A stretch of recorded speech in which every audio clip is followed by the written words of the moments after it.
dia, a paz do Senhor, queridos. Que alegria! Mais um dia com vocês. Esse é o canal Reino em Pauta, todos os dias, todas as manhãs. Depende da hora que você vê. Tem gente que vê à tarde, à noite, de manhã, de madrugada. Gente, não importa a hora que você está me vendo, mas eu estou aqui grato por você me receber na sua casa, na sua tela, tá? E por você confiar de ouvir esses 12 minutos, 10, 11, 12 minutos de reflexão. Muito bem, estamos aqui numa série poderosa, gente. Ah, meu Deus, eu não tenho vontade de parar tão cedo de falar sobre esse tema, irmãos. O tema é focados na base da unidade. Puxa, que tema é esse? Deus está falando muito forte. A base da unidade é algo extremamente profundo e eu preciso entender, compreender largura, altura e profundidade da base da unidade. Eu preciso compreender quem eu sou, por que eu sou, para onde vou e por que eu vou. Preciso compreender o propósito daquilo que Deus tem por ter me enviado a essa terra.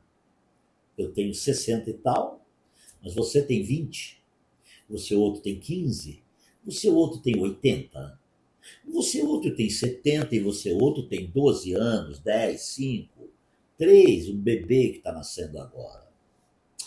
Eu fico maravilhado em ver o trabalhar de Deus, que é de forma estupendamente gloriosa. E eu quero, queridos, que você entenda o que Deus está falando nesse momento. Eu ainda estou no diálogo no capítulo 3 de João, com Jesus e Nicodemos, e aquele diálogo ele trouxe realmente um norte muito grande para todos nós.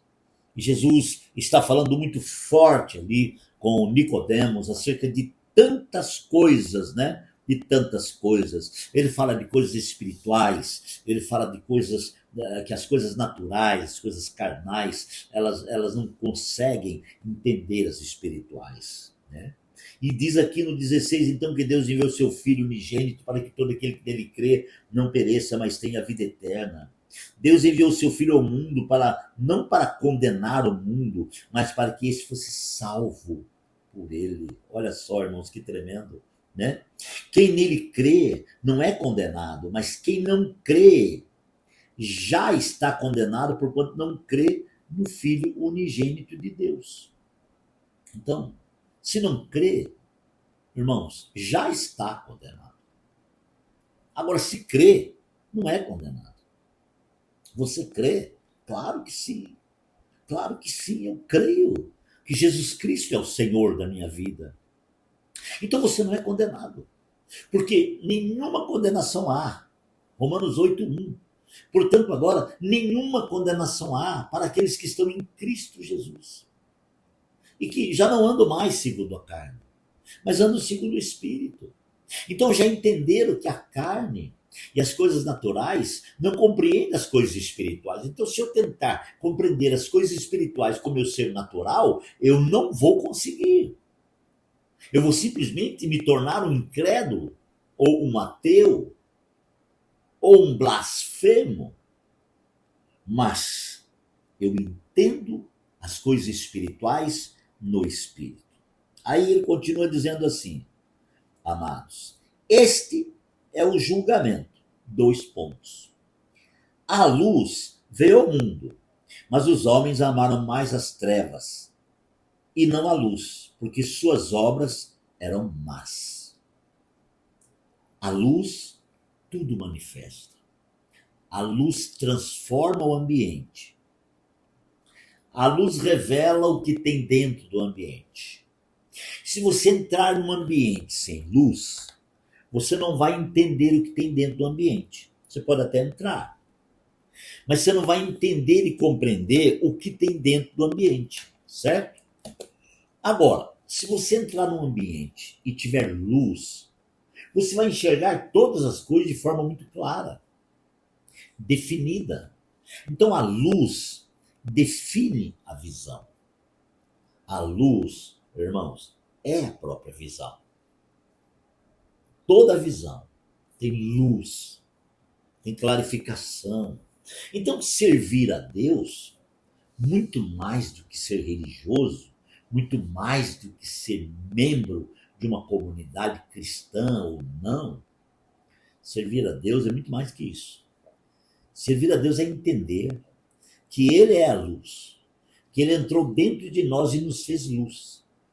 E aí ele diz: vocês são luz do mundo e sal da terra. Por que somos luz? Porque a luz entrou em nós. Então, olha o que ele vai falando nesse texto, queridos.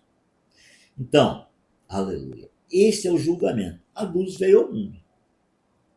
Mas os homens amaram mais as trevas do que a luz, porque suas obras eram más. Quem pratica o mal, odeia a luz, claro, porque a luz tudo manifesta. E se o cara pratica o mal, a luz vai revelar a realidade. E não se aproxima da luz, temendo que suas obras sejam manifestas. Amados, mas qual é o propósito da luz? Não é humilhar ninguém, não é rebaixar ninguém. O propósito da luz, queridos, é deixar claro para que todo mundo seja feliz, iluminado. Então Jesus é luz do mundo, é o Senhor. Aleluia. Ele não veio estabelecer uma religião.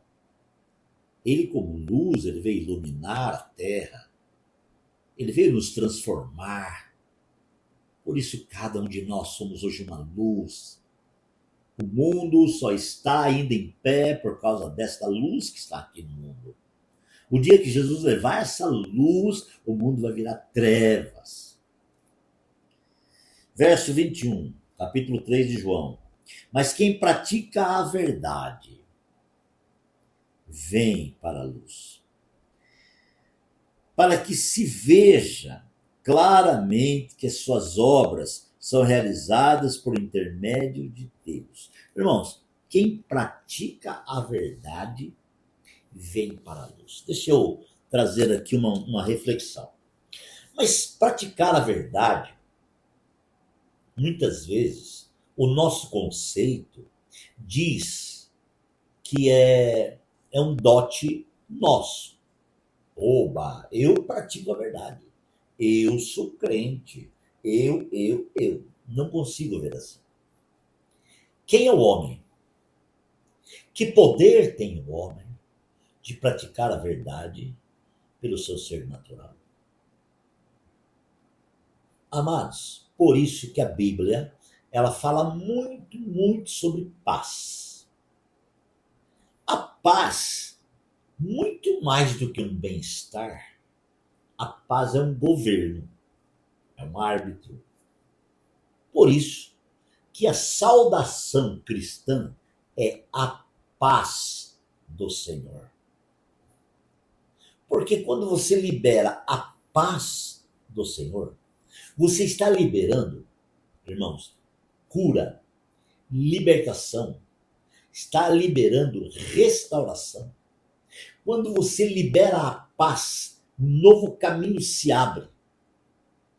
E o império das trevas, juntamente com o império humano, precisa abrir uma vaga, porque a paz, o governo divino, chegou. E o governo divino independe do seu querer ou não. O governo divino é uma questão, irmãos, de chamada. Ele nos escolheu antes da fundação do mundo, mas nos chamou nesse tempo. Ninguém consegue resistir à chamada divina, porque a chamada divina é orgânica. Não é, amados irmãos, um conjunto de doutrinas que é lido para que você obedeça, mas é uma luz esplendorosa que entra dentro de você e revela para você quem você é. Toda pessoa perdida no mundo de pecado e trevas, ela só consegue se redimir, não pelo seu esforço natural, mas por causa da presença de Deus na vida dela. Aleluia. Vinde a mim, você que está cansado e sobrecarregado, e eu te aliviarei.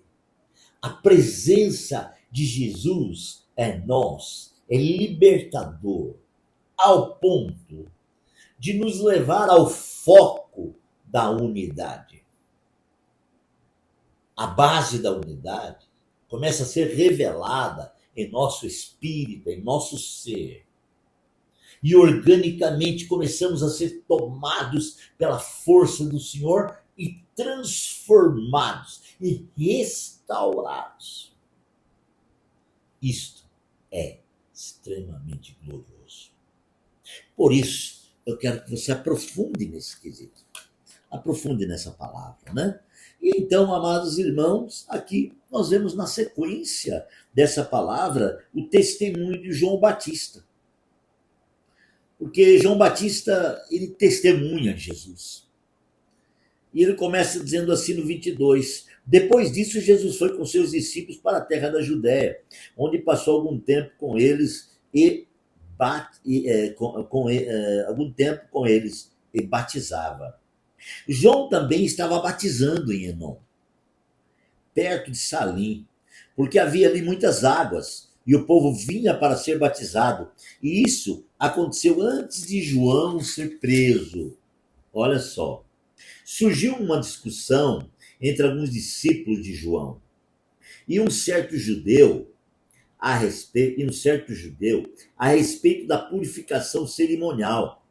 Eles se dirigiram a João e lhe disseram: mestre, aquele homem que estava consigo, do outro lado de Jordão, do qual testemunhaste, está batizando, e todos estão se dirigindo a ele. A isso, João respondeu: uma pessoa só pode receber o que lhe é dado do céu. Vocês mesmos são testemunha de que eu disse: eu não sou Cristo, mas sou aquele que foi enviado adiante dele. A noiva pertence ao noivo. O amigo que presta serviço ao noivo e que o atende e o ouve, enche-se de alegria quando ouve a voz do noivo. Esta é a minha alegria, que agora se completa. É necessário que ele cresça e que eu diminua. Meu Deus, que tremendo. Pai, obrigado por mais essa leitura. Que o Senhor nos abençoe grandemente, em nome de Jesus. Deus abençoe e até amanhã.